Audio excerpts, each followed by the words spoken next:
بسم الله الرحمن الرحيم. السلام عليكم ورحمة الله وبركاته.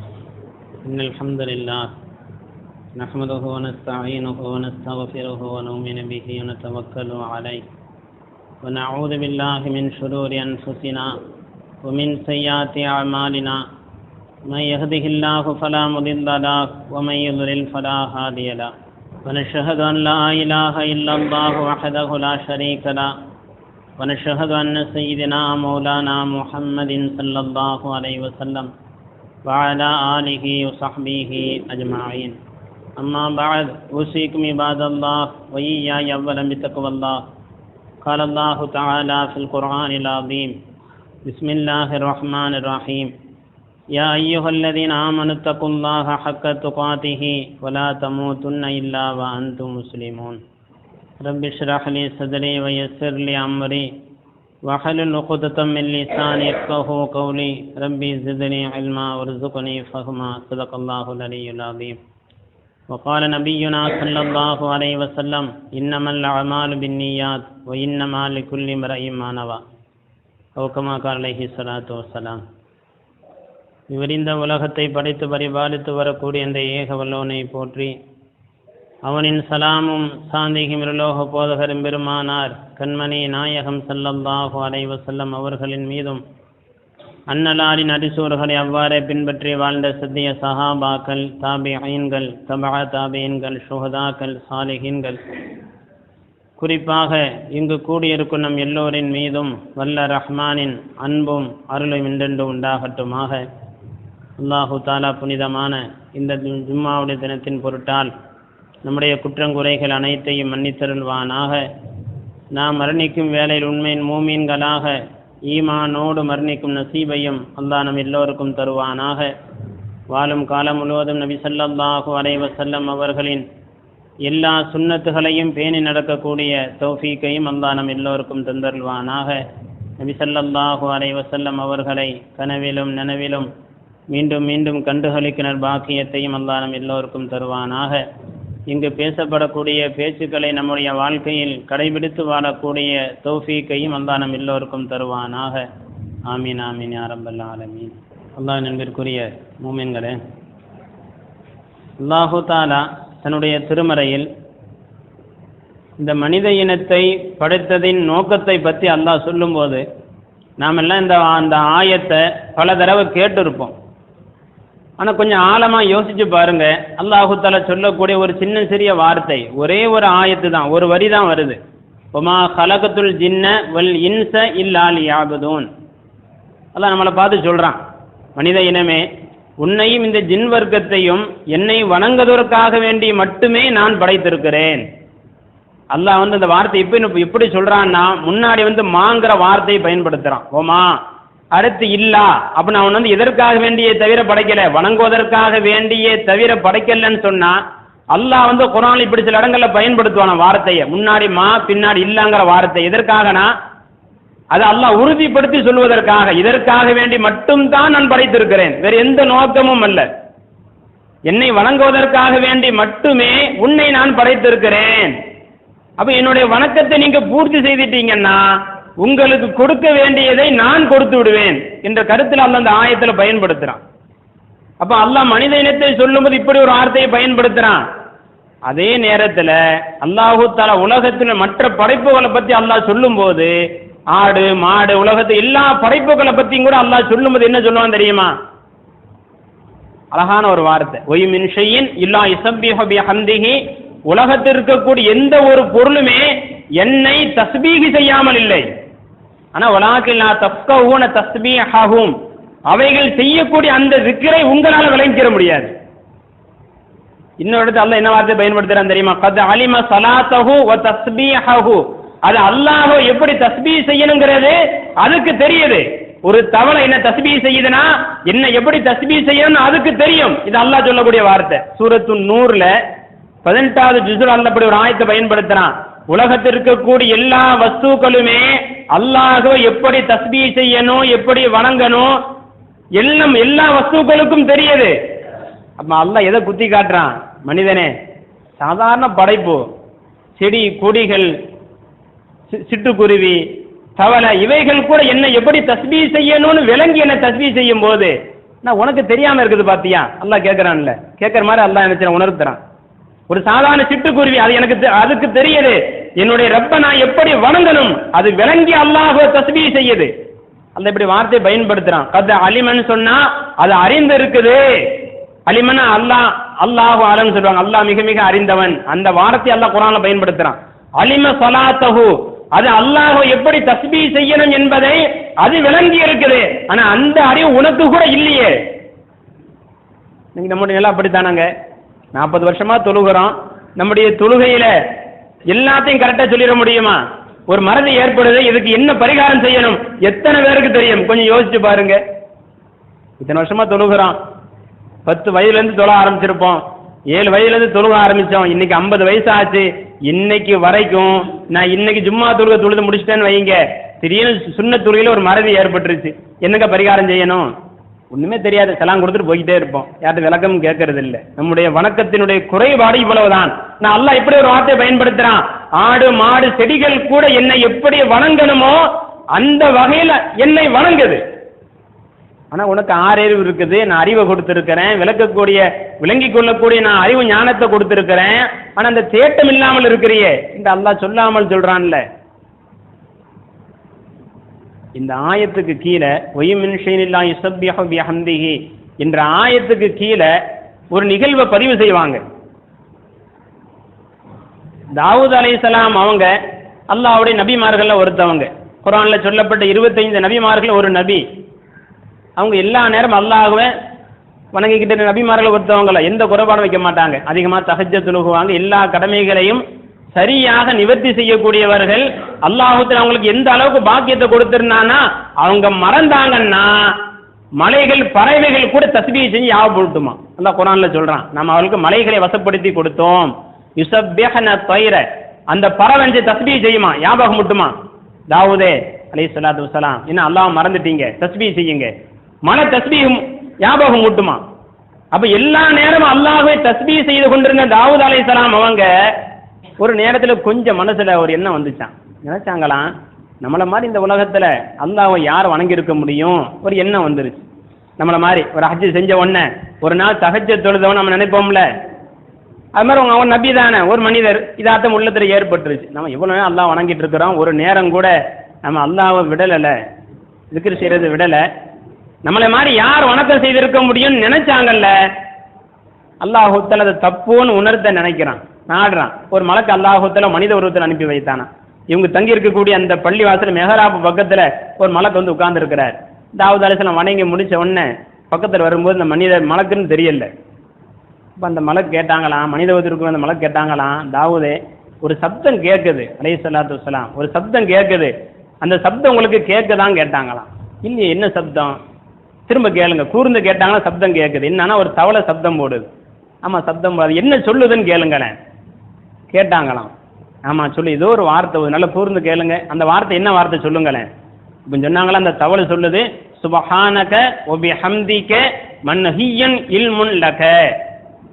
அந்த தஸ்பீஹ் செய்யுது, அந்த தவளை தஸ்பீஹ் செய்யுது, யா அல்லாஹ் உன்னுடைய அறிவு ஞானம் எது வர போகுமோ அந்த அளவுக்கு உன்னை நான் தஸ்பீஹ் செய்கிறேன் என்ற ஒரு யாரும் சொல்லாத ஒரு தஸ்பீஹை அந்த தவளை தஸ்பீஹ் செய்யுது. இந்த வார்த்தையை கேட்ட உன்னை சொன்னவன் உள்ளதை நினைச்சாங்களாம், ஒரு தவளைக்கு தெரிந்த தஸ்பீஹ் கூட நமக்கு தெரியாம போயிருச்சு சொன்னாங்களாம். இந்த தவளைக்கு தெரிந்த அந்த தஸ்பீஹ் கூட, அந்த ஒரு களிமா கூட எனக்கு தெரியாம போயிருச்சு, நான் பலகீனப்பட்டு போயிட்டேனே என்று வருத்தப்பட்டாங்களாம். அப்பதான் விளங்கினாங்களாம், அல்லாஹ் நமக்கு உணர்த்திட்டான், இந்த உலகத்துல உங்களை விட தவளை அழகா அல்லாஹ் விளங்கி வைத்திருக்குது. எப்படி தஸ்பீஹ் செய்யணுமோ அந்த அளவுக்கு தவளை தஸ்பீஹ் செய்யுது. இன்னைக்கு நாம என்ன நினைக்கிறோம், தவளை கத்துதுன்னு சொல்றோம், சேவல் கூவுதுன்னு சொல்றோம். ஆனா அந்த சேவல் எதை பார்த்து கூவுது? ஸல்லல்லாஹு அலைஹி வஸல்லம் இதா சமிஅத்தும் சியாஹு தீகத், சேவல் கூவும் சப்தத்தை நீங்கள் கேட்டால் ஃபஸ்அலுல்லாஹ், அல்லாஹ்விடத்தில் நீங்கள் செல்வத்தை கேளுங்கன்னு சொன்னாங்க ஸல்லல்லாஹு அலைஹி வஸல்லம். இன்னைக்கு நமக்கு எத்தனை பேருங்க சேவல் கூவும் சப்தம் கேட்டிருக்கோம்? பகல்ல கூவுறது சொல்லல, நைட் நேரத்துல நீங்க சரியா பார்க்கலாம், கரெக்டா 3:30 3:45 சேவல் சப்தம் கேட்கும், சப்தம் கூவும். நம்ம அதுவும் குறிப்பா இந்த மகல்லாக்கள் சேவல் நிறைய வளர்க்கப்படுது. 3:45 அலாரம் கூட தேவையில்லை, சேவல் சப்தத்தை நம்ம எழுப்பி விட்டுரும். அப்ப ஸல்லல்லாஹு அலைஹி வஸல்லம் சொல்றாங்க, நீங்க சேவல் சப்தத்தை கேட்டா நீங்க அல்லாஹ்ட்ட செல்வத்தை கேளுங்க. என்ன காரணம்? அது யார் பார்க்குது? அது மலக்க பார்த்து அது அல்லாஹ்வை தஸ்பீஹ் செய்யுது. ஸல்லல்லாஹு அலைஹி வஸல்லம். இது புகாரி ஷரீஃப்ல எல்லா கிதாபுகளையும் பதிவு செய்யப்பட்ட ஆதாரபூர்வமான ஹதீஸ். அப்போ ஒரு சேவல் மலக்க பார்த்த உடனே அல்லாஹ்வை தஸ்பீஹ் செய்யுது. இன்னைக்கு நம்முடைய நிலைப்பாடு என்ன? அந்த நேரத்தை மூடிட்டு தூங்குறோம். அது குளிர்காலமா இருந்தா கேட்கவே தேவையில்லை. குளிர்காலமா இருந்துச்சுன்னா ஒரு நிமிஷம் கூட்டுச்சுன்னா அசர்த்து என்ன அந்த பள்ளியில எல்லாம் 5:45 தான் காமது, நீங்க 5:40 சொல்லிடுறீங்க அப்படின்னு அர்த்தம். தூக்கம் கெட்டு போகுது அசத்து. கொஞ்சம் அவர் 5 நிமிஷம் கொஞ்சம் கூடுதலா தூங்கலாம்ல. சில பேருக்கு 9 மணிக்கு தான், அது ஒரு பக்கம் இருக்கட்டும். ஃபஜ்ருக்கு வரக்கூடிய ஒரு சிலருக்கு என்ன, ஃபஜ்ருக்கு வளமையாக வரக்கூடியவங்க கூட என்ன அசத்து ஒரு நிமிஷத்துக்கு கொஞ்சம் நீங்க கொஞ்சம் பின் தள்ளி வச்சிருக்கலாம்ல, ஃபஜ்ர் கொஞ்சம் தாமதம் வருவோம்ல. ஆனால் ஸல்லல்லாஹு அலைஹி வஸல்லம் சொல்றாங்க, ஒரு சேவல் அல்லாஹ்வை 3:45 3:30 மணிக்கு தஸ்பீஹ் செய்யுது, மலக்க பார்த்து தஸ்பீஹ் செய்யுது. ஆனா நீங்க தூங்கிக்கிட்டு இருக்கீங்களே. அப்ப அல்லாஹ் உணர்த்துறான்ல. அப்ப இந்த உலகத்துல பாருங்க, நீங்க நம்மளை தவிர எல்லாம் அல்லாஹ்வை தஸ்பீஹ் செய்யுது. எப்படி வணங்கணுமோ அந்த அடிப்படையில் அல்லாஹ்வை தஸ்பீஹ் செய்யுது. ஆனால் அவைகள் அல்லாஹ்வை வணங்குவதற்காக வேண்டுமே மட்டும் படைக்கப்படல. நாம் அல்லாஹ்வை வணங்குவதற்காக வேண்டி மட்டும் தான் படைக்கப்பட்டிருக்கிறோம். வேற எந்த நோக்கம் இல்லைங்க. இன்னைக்கு உலகத்துல பாருங்க, எல்லாத்தையும் செய்வதற்கு இன்னைக்கு உலகத்திற்கு கூடிய செயல்பாட்டை செயல்களை செய்வதற்கு எல்லா கருவிகளும் வந்துருச்சு. இன்னைக்கு மனுஷன் அது செய்யணும்னு தேவையில்லை. நீ கொஞ்சம் யோசிச்சு பாருங்களேன்.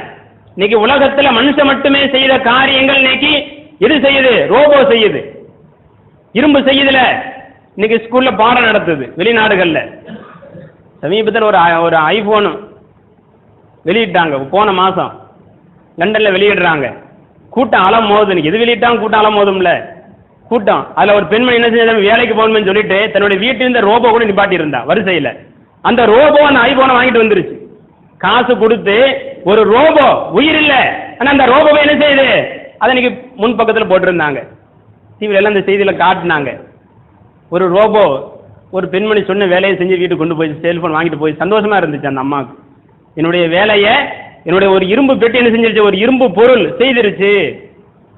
அப்போ ஒரு இரும்பு இன்னைக்கு வீட்டு வேலை பார்க்குது, பாடம் நடத்துது. இன்னைக்கு பெரும் பெரும் பேக்கரிகள் எனக்கு, அதாவது ஸ்வீட் பேக்கரி, எந்த பொருளா இருக்கட்டும், லேஸ் இது போன்ற பொருட்கள் தயாரிக்கப்படக்கூடிய பெரும் பெரும் மிஷின்கள் எது பயன்படுத்தப்படுது? ரோபோக்கள் தான் பயன்படுத்தப்படுது. மனிதனுடைய செயல்பாடு குறைவு மட்டும்தான்.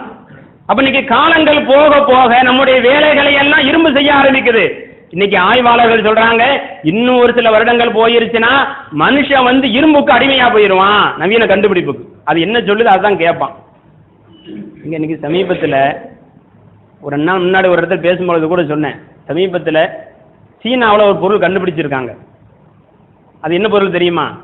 பாருங்க, அல்லாஹ் தஆலா எந்த அளவுக்கு மனுஷனுக்கு தேவையை பூர்த்தி செய்யலாம் பாருங்க.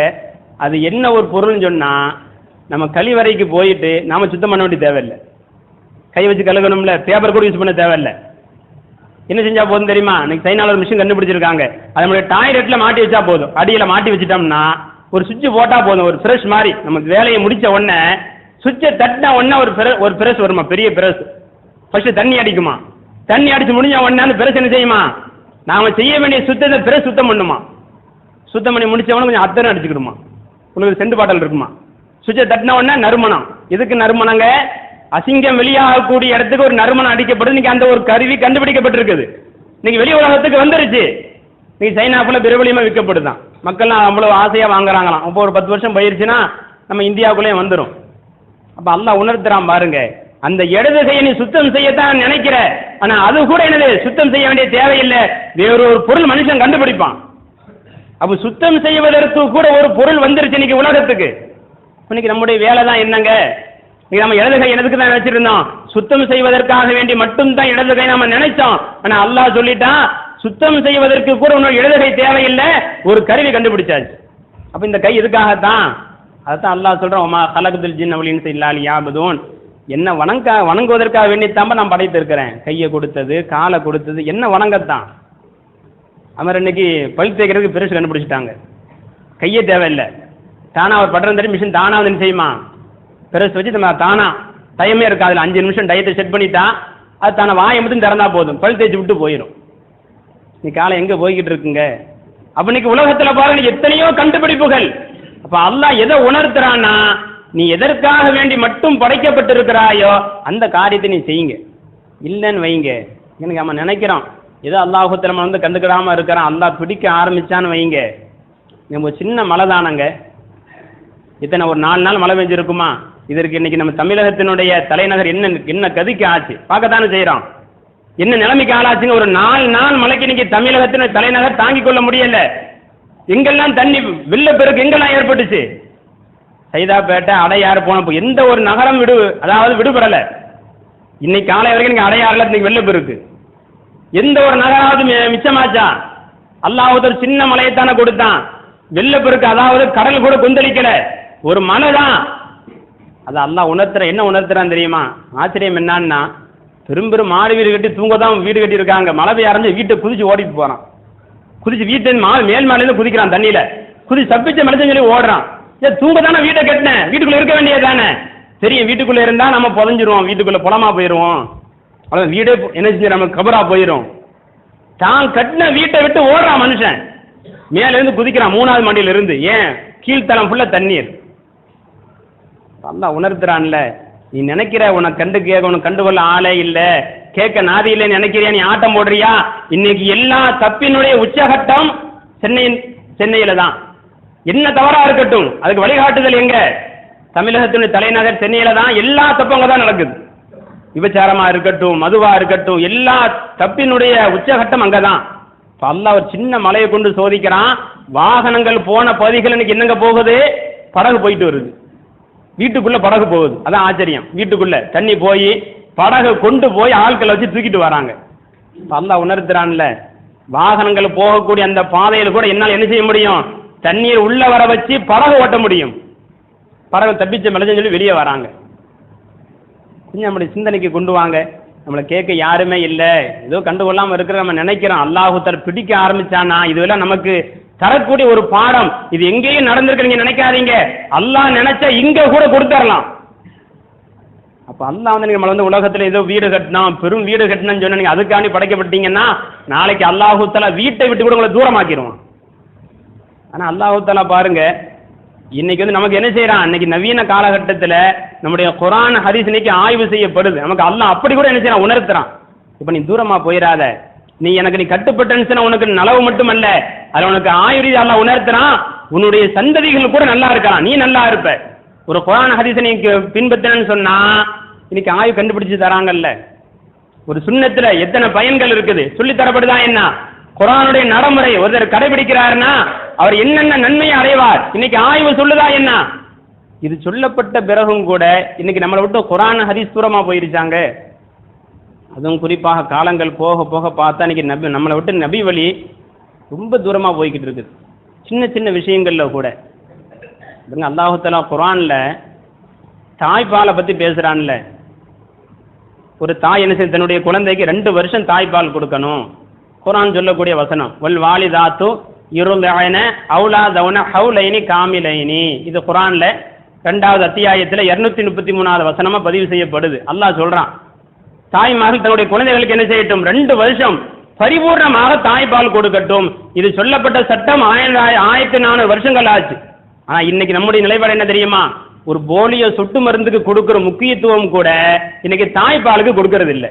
போலியோ தான், அது குடிச்சு பல பேர் மௌத்தான குழந்தைகளும் உண்டு. நீங்க அதுக்கு முக்கியத்துவம் கொடுக்கிறோம்ல, எவ்வளவு விளம்பரம் செய்யப்படுது. ஒரு 6 மாதம் 4 மாத குழந்தைக்கு போலியோ கொடுக்கலனா என்ன பாடுபடும்? ஒரு தடவை கொடுக்கலனா ஒரு சாதாரண அதாவது கெமிக்கல் கலந்த ஒரு மருந்துக்கு கொடுக்கிற முக்கியத்துவம் குர்ஆன் அல்லாஹ் தஆலா நீங்க 2 வருஷம் தாய்ப்பால் கொடுங்க. இந்த சட்டத்தை நம்ம எப்படி தூரமாக்கிட்டோம்? ஒரு 5 வருஷமா பாருங்க, நம்ம தாய்மார்களுடைய குழந்தைகளுக்கு என்ன செய்யறது இல்லை? தாய்ப்பால் கொடுக்கறது இல்லை. அதனுடைய தாக்கம் என்னங்க? இன்னைக்கு ஆய்வு சொல்லு அதனுடைய தாக்கம் என்ன? இன்னைக்கு அதிகமான இஸ்லாமிய பெண்கள் கூட தங்களுடைய கர்ப்பப்பை கீழே இறங்கி போகுது, கர்ப்பப்பை கோளாறு ஏற்படுது. கர்ப்பப்பையில ஏற்படக்கூடிய கோளாறுக்கெல்லாம் அடிப்படையான காரணம் என்ன? காரணம் குழந்தைக்கு தாய்ப்பால் கொடுப்பினுடைய அந்த குறைவு தான் காரணம். சமீபத்தில் அது சம்பந்தமாக சில கட்டுரைகள் படிக்கும்போது ஆச்சரியமா இருந்துச்சு. அல்லாஹு தஆலா ஒரு தாயினுடைய கருவறையில் இருக்கக்கூடிய அந்த கர்ப்பப்பை இருக்குதே, அது எவ்வளவு அளவு தெரியுமா? ஒரு கட்டுரையில் பாருங்க, ஆச்சரியமா இருக்குது. அதனுடைய அளவு என்னன்னா வெறும் 57 கிராம் தானா. கர்ப்பப்பை கருவை சுமக்குதுல, ஒரு குழந்தையை சுமக்குது. 2.5 கிலோ 3 கிலோ ஒரு குழந்தை இருக்குது. சில தாய்மார் இத்தனை குழந்தை பெற்றெடுக்கிறாங்க. 6 குழந்தை பெற்றெடுத்த தாய்மார்களும் உண்டு, 10 குழந்தை பெற்றெடுத்த தாய்மார்கள் ஒரே பிரசவத்தில். அப்போ ஒரு குழந்தை 2 கிலோனா 10 குழந்தை 20 கிலோ ஆச்சு. அப்ப 20 கிலோக்குள்ள அந்த ஒரு குழந்தைய எந்த பையங்க சுமக்குது? வெறும் 57 கிராம் கொண்ட ஒரு கர்ப்ப பை சுமக்குது. அல்லாஹ் தஆலா எவ்வளவு பெரிய அற்புதமான படைப்பாளன் பாருங்க. அந்த ஒரு சின்ன கர்ப்ப பைக்குள்ள அந்த ஆண் பெண்ணுடைய அந்த உயிரணுக்கள் போய் அது வளர வளர அல்லாஹ் தஆலா அந்த கர்ப்ப பையும் வளர்க்கிறான். எவ்வளவு பெருசாகுது, பலூன் மாதிரி ஊத ஊத பெருசாவது போன்று கர்ப்ப பை விரிவடையுது. அது வயிற்றினுடைய தோலை கூட வெளியே தள்ளி வளருதுல. பெண்களோட வயிறு எவ்வளவு பெருசா வளருது. அல்லாஹு தஆலா பாருங்க, ஒரு 57 கிராம் கொண்ட ஒரு சின்ன சிறிய பையில அல்லாஹு தஆலா குழந்தைய வளர்க்கிறான். ஆனா மீண்டும் அந்த குழந்தையை பெற்றெடுத்த பிறகு அவ்வளவு பெருசா வளருதுல அந்த கர்ப்ப பை. அது எப்படி சுருங்கும் தெரியுமா? எப்படி சுருங்கணும்? சுருங்கணுமா என்ன?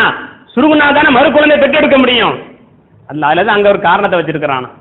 கற்ற ஆய்வாளர்கள் எழுதுறாங்க, அந்த தாய் குழந்தையை பெற்றெடுத்த பிறகு அந்த குழந்தைக்கு பால் கொடுத்தாதான் அந்த குழந்தை அந்தந்த மார்பகத்தினுடைய அந்த காம்பல வாய் வச்சு சப்பதை என்ன செய்யுமா? அந்த கருவறை சுருங்குமா. அவ்வளவு பெருசான கருவறை இந்த குழந்தைக்கு பால் கொடுக்க கருவறை என்ன செய்யுமா?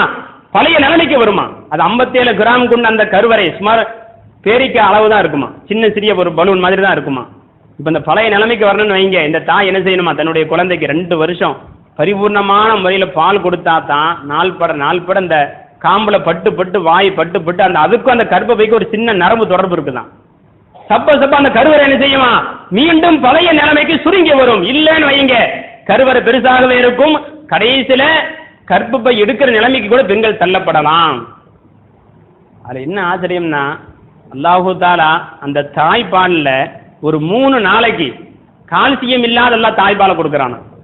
ஏன்னா குழந்தைகளுக்கு 3 நாள் வரைக்கும் செரிமான சக்தி இருக்காதான். அதனால அல்லாஹ் தஆலா 3 நாள் வரைக்கும் செரிமானமே தேவையில்லாத ஒரு தாய்ப்பால், கால்சியம் இல்லாத தாய்ப்பால் 3 நாள் அந்த குழந்தை குடிக்குதான். 3 நாளைக்கு பிறகு கால்சியம் கலந்து தாய்ப்பால் உற்பத்தி ஆகலாம். இன்னைக்கு மருத்துவர்கள் திகைச்சு நிக்கிறாங்க. 3 நாள் வரைக்கும் காணாம போன கால்சியம் எப்படி 4ஆவது நாள் உருவாச்சு? அல்லாஹ் எப்பேற்பட்ட படைப்பாளன் பாருங்க. ஏன் இந்த குழந்தைக்கு 4 நாள் ஆயிருச்சு, கால்சியம் செரிமான சக்திக்கு உண்டான தேவைப்படுது பால், அந்த அளவுக்கு வரணும். அல்லாஹ் உற்பத்தி செய்யறான்ல. எதுக்கு சொல்ல வரேன்னா, இன்னைக்கு அதனால இன்னைக்கு ஆய்வு வச்சு தான் குர்ஆனை கடைபிடிக்கணும் அல்ல. ஆய்வு சொன்னாலும் குர்ஆனை கடைபிடிப்போம் இல்ல. அல்லாஹ் உணர்த்துறான், நீ இப்படியாவது இந்த சுன்னத்தை நீ கடைபிடிப்பா, குர்ஆன் நடைமுறை நீ உடைய வாழ்க்கைக்கு கொண்டு வா, உங்களுடைய தாய்மார்களுக்கு நீங்க ஊட்டுங்க. நம்ம சொல்றோமா? ஸல்லல்லாஹு அலைஹி வஸல்லம் சொன்னாங்க, ஹாக்கிம்ல இந்த ஹதீஸ் பதிவு செய்யப்படுது. ஸல்லல்லாஹு அலைஹி வஸல்லம் சொல்றாங்க, நாளைக்கு அதாவது நாளை மறுமை நாளையில் நரகவாசிகள்ல ஒரு பெண்மணியும் வேதனை செய்யப்படுவாள். அவங்களுடைய முன்னாள் பகுதியில் அல்லாஹ் பாம்பை கொடுத்து, விஷப்பாம்பை கொடுத்து அல்லாஹ் வேதனை செய்வானா. ஸல்லல்லாஹு அலைஹி வஸல்லம் கேட்பாங்க, ஸல்லல்லாஹு சொன்னாங்க, என்ன காரணம் தெரியுமா? என்ன காரணம், எதனால வேதனை செய்யப்படுறாங்க தெரியுமா? யம்னஅன அவுலாதஹுன்ன அல்பானஹுன்ன, யார் தங்களுடைய குழந்தைகளுக்கு பால் கொடுக்காமல் தங்களுடைய மார்பகத்தை தடுத்து கொண்டார்களோ அல்லாஹ் தஆலா அந்த பெண்களுக்கு நரகத்தில் வேதனை கொடுப்பான்னு சொன்னாங்க ஸல்லல்லாஹு அலைஹி வஸல்லம். விஷப்பாம்பை கொண்டு வேதனை கொடுப்பான். இது பல கிதாபுகள்ல பதிவு செய்யப்பட்ட அற்புதமான ஒரு ஹதீஸ். அப்ப அல்லாஹ் உணர்த்துறான்ல, ஒரு குழந்தைக்கு தாய் பால் கொடுக்கலன்னு சொன்னா வேதனை செய்யப்படுவாள். அப்படி பால் கொடுத்த அந்த தாய்க்கு தான் உலகத்தில் நன்மை. இன்னைக்கு அல்லாஹ் உணர்த்துறான்ல அறிவுபூர்ணமா. நாம இந்த சுன்னத்தை தூரமா போக்கிட்டோம்ல, ஒரு நடைமுறை. நம்முடைய குழந்தை நம்முடைய வீடுகள்ல இருக்குதான் பாருங்க, 6 மாதம் 4 மாதத்தோடு சரி. அதுக்கு பிறகு 2 வருஷம் வரைக்கும் பரிபூர்ணமான நம்மளுக்கு தாய்ப்பால் கொடுக்கணுமா என்ன? அப்ப இன்னைக்கு நவீன காலத்துல ஒவ்வொரு சுன்னத்தினுக்கு என்ன செய்யப்படுது? ஆய்வுக்கு எடுக்கப்படுது. குர்ஆன் ஹதீஸ். அதே மாதிரி நம்மளை விட்டு தூரமா போன சாதாரண சுன்னத்து என்னன்னா, சாதாரணமா நினைக்கிறோம் சாப்பாடு விஷயம். நம்ம இன்னைக்கு நிறைய பேர் இதை ஃபாலோ பண்றதே இல்லை. சமீப காலத்துல என்னன்னா, இன்னைக்கு ஒரு நடைமுறை இதை எப்படி உருவாகுதுன்னா, மேற்கந்திய கலாச்சாரம் அதான் இன்னைக்கு நின்று கொண்டு சாப்பிடக்கூடிய நிலைமை. இன்னைக்கு பல மண்டபத்திற்கு இந்த இதை அறிமுகப்படுத்திட்டாங்க நீங்க நம்ம ஆட்களும். அதுவும் குறிப்பா நடராஜ மண்டபத்தை திரும்ப நடந்துச்சுன்னு வைங்க, அது ஃபேஷன். சாப்பிட முடிச்ச உடனே வெளியில நினைச்சிருப்பாங்க பழ ஜூஸ் ஐஸ்கிரீம் எல்லாம் முன்னாடி வச்சுக்கிற தட்டில் அப்படி எடுத்துக்கிட்டே போய்க்கலாம், போய் அப்படி நின்றுட்டு சாப்பிடணும், அது ஃபேஷன் இன்னைக்கு. அதானே நீங்க சுன்னத்து என்ன செய்யப்படுது? இன்னைக்கு மீறப்படுதா என்ன? ஒரு சுன்னத்து தான். ஆனா ஸல்லல்லாஹு சொன்ன ஹதீஸ் வருது, லா தஅகுலு வலா தஷ்ரபு, நீங்கள் சாப்பிடாதீர்கள் குடிக்காதீர்கள். எந்த நிலைமையில்? நின்ற நிலைமையில் நீங்கள் குடிக்காதீர்கள் சாப்பிடாதீர்கள். அப்ப நீங்கள் சாப்பிட்டால் வாந்தி இருங்கன்னு சொன்னாங்க ஸல்லல்லாஹு அலைஹி வஸல்லம். நீங்க நின்று கொண்டு ஒரு பொருளை குடிச்சீங்கன்னு வைங்க, நீங்க என்ன செய்யுங்க? வாந்தி எடுத்துருங்க. நின்று நீங்கள் சாப்பிட்டீர்களா? வாந்தி எடுங்கள். அப்ப இன்னைக்கு வாந்தி எடுக்க வேண்டிய ஒரு செயல் இன்னைக்கு மண்டபத்தில் இன்னைக்கு அரங்கேற்றப்படுது. சமீபத்தில் நடந்த மண்டபத்துக்கு கல்யாணத்துக்கு போகும்போது இன்னைக்கு இந்த ஒரு காட்சி நம்ம பார்த்தோம். வேதனையா தான் இருக்குது. இன்னைக்கு ஒரு சுண்ணத்துங்கிற பெயரால் பல அனாச்சாரங்கள் உள்ளே திணிக்கப்படுது. திருமணம் ஒரு சுண்ணத்து தான், நாங்க ஒரு சுண்ணத்தை மீறப்படுது, இது ஃபேஷனா இன்னைக்கு. அப்ப யோசிச்சு பாருங்க, நின்று கொண்டு ஸல்லல்லாஹு அலைஹி வஸல்லம் என்ன செய்யாதீங்க, சாப்பிடாதீங்கன்னு சொன்னாங்க. இன்னைக்கு நம்ம அந்த சுண்ணத்தை கல்யாணங்கிற பேர்ல அரங்கேற்றோம். இந்த தப்பை யாருங்க சொல்றது? இன்னைக்கு அதனால தான் யாரும் பள்ளிவாசலுக்கு நிக்காக வைக்கிறது இல்லை. என்ன காரணம்? வச்ச ஆள்கால் பேச ஆரம்பிச்சது, அஜரத்தெல்லாம் பேச ஆரம்பிச்சிருவாரு சட்டத்தை. அதனால தான் மண்டபத்துக்கு போயிடுறது, அங்கதான் வாய் திறக்க முடியாது. பெரிய பெரிய ஆட்கள் முன்னாடி கொண்டு வச்சிருவாங்க. அஜித்து அதை தான் சொன்னார்னா, இருங்க அஜித்து பாருங்க எவ்வளவு பெரிய ஆள் வந்திருக்காரு, அரசியல்வாதி எல்லாம் வந்திருக்காரு, அனுசரணிக்கணும்ல, முக்கிய விஐபினா வந்திருக்கிறாரு, அங்கதானே பேச முடியாது அஜரத்து. அதனால பெரிய மண்டபமா பார்த்து வைக்கிறது, எல்லா அனாச்சாரங்கள் நிறைவேற்ற. அப்ப ஒரு சுண்ணத்தை நீங்க என்ன செய்யப்படுது, புறக்கணிக்கப்பட்டு ஒரு அனாச்சாரம் உள்ள திணிக்கப்படுது. இன்னைக்கு நாம அதை என்ன செய்யணும், ஆமோதிக்கிறோம். ஆனா ஸல்லல்லாஹு அலைஹி சொல்றோம், நீங்க நின்று கொண்டு நீங்கள் குடிக்கிறது என்ன காரணம்? அதே மாதிரி ஸல்லல்லாஹு சொல்லுவாங்க, நீங்க நின்று கொண்டு சிறுநீர் கழிக்காதீர்கள். என்ன காரணம்? மருத்துவர்கள் சொல்றாங்க, யார் அதிகமா நின்று கொண்டு சாப்பிடுவார்களோ இவர்களுக்கு குடல் இறக்கம் ஏற்படுமா. நீங்க அதிகமா கேள்விப்படுறோம்ல, செவ்வை தாண்டி இருந்து குரல் வந்துருச்சுங்கிறாங்கல்ல, சின்ன தோல் தான். அல்லாஹ் அதை என்ன செய்யறா, அந்த குரலை சுத்தி ஒரு சின்ன தகடு மாதிரி தோலை தான் வச்சிருக்கிறான். இது எப்ப அந்த தோலை தாண்டி குரல் வெளியே வந்துரும் சொன்னா, சில சுண்ணத்துகள் மீறப்படும் போது, நின்று கொண்டே வளமையா சாப்பிட்டு இருக்காருன்னா, இங்க நின்று கொண்டே சிறுநீர் கழிக்கிறது வளமையாக்குனாருன்னா, அல்லாஹ் இது போன்ற ஒரு சோதனை உலகத்துல கொடுப்பான். அன்னைக்கு ஆய்வாளர் இந்த ஹதீஸ் அடிப்படையாக வச்சு சொல்றாங்க, இந்த நிலைமை ஏற்படும் நோய், இது போன்ற கடுமையான நோய்கள் ஏற்படும். இன்னைக்கு நின்று சிறுநீர் கழிக்கிறது ஃபேமஸுங்க. நின்று சிறுநீர் கழிச்சேரணும். அதுவும் குறிப்பா நம்ம ஆட்கள் கடை வச்சிருக்காங்க, வேலை பக்கத்து, அவங்களுக்கு சிறுநீர் கழிக்க இடமே இல்லை. கடை மேல இருக்குது, சுத்தம் செய்ய இடமும் இல்லை, உட்கார்ந்து சிறுநீர் கழிக்க முடியாது, அப்படி நின்றுக்கிட்டு அடிச்சுட்டு அப்படி வந்துடுறது. ஆனால் ஸல்லல்லாஹு அலைஹி வஸல்லம் சொன்ன இந்த ஹதீஸை உமர் ரலியல்லாஹு அன்ஹு சொல்லுவாங்க, நான் எப்போ இஸ்லாம் ஆனனோ அதிலிருந்து நான் என்ன செய்யல, இது வரைக்கும் நின்று கொண்டு நான் சிறுநீர் கழித்ததே இல்லைன்னு சொன்னாங்க உமர் ரலியல்லாஹு அன்ஹு. சத்தியம் மட்டும் சொல்றாங்க, நான் இஸ்லாம் ஆனேன் 25 வயதில் நான் இஸ்லாம் ஆனேன், நான் மௌத்தாகிற வரை, மௌத்து வரை நான் என்ன செய்யல, ஒரு நாள் கூட நான் நின்று கொண்டு சிறுநீர் கழித்ததே இல்லை. இந்த வார்த்தை நாம சொல்ல முடியுமாங்க? தன் மகன்கிட்ட சொன்னாங்களாம். இப்னு உமர் ரலியல்லாஹு அன்ஹு ஹதீஸ் அறிவிக்கிறாங்க, ஹாக்கிம்ல இந்த செய்தி பதிவு செய்யப்படுது. இப்னு உமர் ரலியல்லாஹு அன்ஹு எங்க அத்தா சொன்னாங்க, எப்பா மகனே, நான் ஒரு நாள் கூட என்னுடைய வாழ்க்கையில நின்று கொண்டு நான் சிறுநீர் கழித்ததே இல்லையே. நபி ஸல்லல்லாஹு அலைஹி வஸல்லம் சுன்னத் மூத்து வரைக்கும் கடைபிடிக்கிறாங்க. இன்னைக்கு நம்ம சுன்னத்தை நிறைவேற்ற முடியுதா? இது ஃபேஷன்ங்கிறமே, நின்று கொண்டு சாப்பிடுறோம், அது நமக்கு நாகரிகமா போயிருச்சு. நின்று கொண்டு சிறுநீர் கழிக்கிறது இன்னைக்கு நாகரிகமா போயிருச்சு. ஆனா இன்னைக்கு ஆய்வுகள் சொன்ன பிறகும் கூட இன்னைக்கு நாங்க புறக்கணித்தோன்னு வைங்க, யாருக்கு நஷ்டம்? அல்லாஹ் தஆலா திடீர்னு பிடிப்பான் சோதனைக்கு மலையை கொண்டோ. அப்ப இன்னைக்கு நம்ம சுன்னத்து இன்னைக்கு ஆய்வு ரீதியா சொன்னப்பட்டவங்க நம்ம புறக்கணிக்கிறேன்னு சொன்னா, இன்னைக்கு நம்மளை விட நஷ்டவாளிகள் யாருங்க இருக்க முடியும்? ஸல்லல்லாஹு அலைஹி வஸல்லம் சொல்லுவாங்க, மன் தமஸ்ஸக இந்த ஃபசாதி உம்மதி, யார் கடுமையான சோதனையான ஃபசாதுகள் நிரம்பிய காலகட்டத்தில் யார் ஒரு சுன்னத்தை ஹயாத்தாக்குறாங்களோ உங்களுக்கு என்னங்க நன்மை கிடைக்கும்? ஃபலவ் அஜ்ரு ஷஹீத், ஷஹீதோட நன்மை கிடைக்கும்னு சொன்னாங்களே ஸல்லல்லாஹு அலைஹி வஸல்லம். இன்னைக்கு அந்த ஒரு நடைமுறைப்படுத்த முன்னுக்கு வாங்கலேன். நீங்க ஏன் மற்றவங்களை பார்த்து கெட்டு போறீங்க? இவர் என்ன சொல்றாரு, இல்லைங்க அவர் செய்யறாருலாங்க, இவர் செய்யறாருலாங்க, நீங்க ஒரு சுன்னத்தை ஹயாத்தாக்குங்களேன். அவர் அந்த மனது கல்யாணம் வச்சார், நீங்க நினைங்க, நான் என்னுடைய திருமணத்தை எங்க வைப்பேன்? என்னுடைய வீட்டில் வைப்பேன், அதாவது பள்ளியில் வைப்பேன், சுருக்கமாக முடிப்பேன். எனக்கு எங்கிட்டே ஃபோன் போட்டு கேட்குறாங்க, என் பையனுக்கு சுண்ணத்து பண்ணேன் 7ஆம் நாள், யாருக்குமே தெரியல. இன்னும் சொல்ல போனால் எங்கள் வீட்டுக்கே தெரியாது, எங்கள் அம்மாவுக்கு சொல்லலை. திடீர்னு வந்தாங்க, நடத்தியாச்சு. ஃபோன் எத்தனை ஃபோன் வருது, அக்கானா கேட்குறாங்க, என்னப்பா நீ சுண்ணத்து இப்படி பண்ணிட்ட, தெரியப்படுத்தக்கூடாதா? அது ஒரு மனக்கசப்பாக உருவாகுது. இவ்வளோ சீக்கிரமாக முடிக்கிறது தெரியப்படுத்தாமலா? செஞ்சு முடிச்ச பிறகு அப்போ மெதுவாக சொன்னது, இல்லைம்மா முடிச்சது அவ்வளோதான், நம்ம சுருக்கமாக தானே முடிக்கணுமா, இது விருந்து வைக்கணும் தரா அப்படின்னா இல்லையே. இன்னைக்கு விலங்கி வச்சிருக்காங்க. சுண்ணத்துன்னு சொன்னா ஒரு 100 பேரை கூப்பிட்டு என்ன செய்யணும், பெருசா விருந்து வைக்கணும். இது ஒரு நடைமுறை, இது முதல்ல விளங்கிக்கணும். இது ஒரு அனாச்சாரம் இல்லை. நீங்க குழந்தை பிறந்தவனே பயப்படுறாரு அவரு, என்ன ஐயோ சுண்ணத்து வேணா, அது ஒரு 10,000 15,000 செலவு இருக்குது, விருந்து வைக்கணுமே, அவரை கூப்பிடணும், இவரை கூப்பிடணுமே, இல்லைன்னா சண்டை வருமே. ஒரு சுண்ணத்தை பாருங்க, ஒரு சுண்ணத்து இன்னைக்கு பயமுறுத்தாடக்கூடிய ஒரு பொருள் போல ஆயிருக்கு. அல்லாஹ் நம்முடைய சமுதாயத்தை இது போன்ற சூழ்நிலை விட்டும் பாதுகாப்பானாக. ஆகிர் தஅவானா அல்ஹம்துலில்லாஹி ரப்பில் ஆலமீன்.